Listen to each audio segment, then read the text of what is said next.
What's up, Ram fans? I'm Jessica Mendoza here with Stratton for CTV Sports, and we're here in the indoor practice facility where we just wrapped up Pro Day for the CSU football team. So, Jared, we actually started off in Canvas Stadium where Trey Thomas really dominated the bench press. They all go at 225, and he finished with 25 reps, so he really just dominated there. Josh Watson ended just behind him with 20, so it was really cool to see how they all just pushed each other, and there was a lot of energy in that room this morning.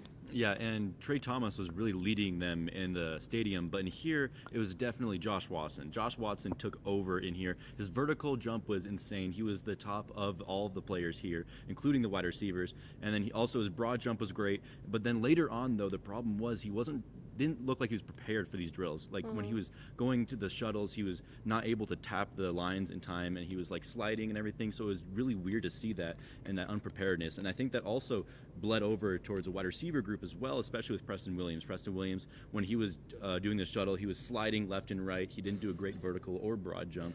I think they weren't really too prepared for this, and I think that will definitely reflect later on in the draft. Yeah, I think that was probably the biggest thing we saw here today, was that there was a lot of mistakes being made where they had to go over and over again. Even with their vertical, they weren't really sure how to stand up against the pole and be measured up, so I think that was kind of frustrating for all the scouts to see. I don't know if that's a normal thing, but it definitely seemed like they should have been a little bit better prepared today.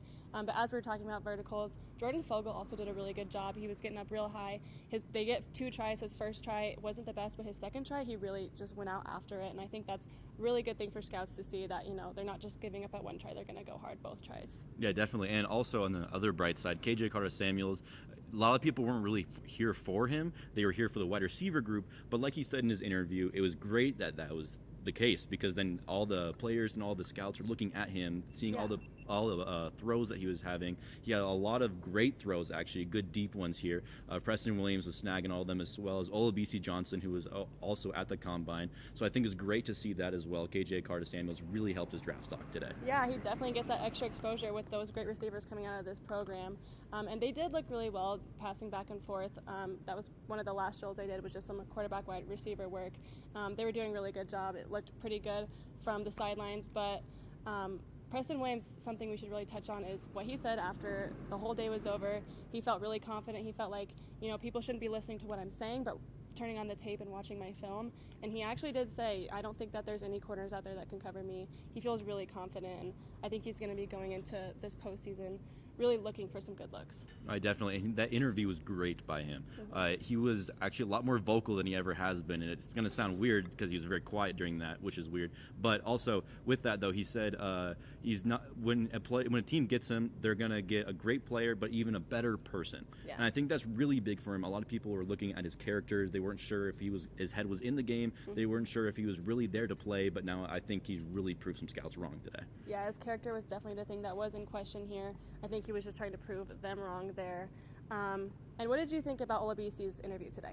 I think Olabisi's really shown that he's that leader that he has proven to be. He's done that in the past. He's really shown that he's great with his words. He knows what he's saying. He knows how to say it properly, and he's really impressing scouts. And if he's not doing it on the field, he's going to do it off the field. Yeah, and it sounds like he's also been talking to the Cardinals wide receivers coach, so that's huge for him. He's definitely looking to get in some contact with some more NFL scouts and just keep in contact with them. So we're going to have to keep all you guys updated on that. Definitely.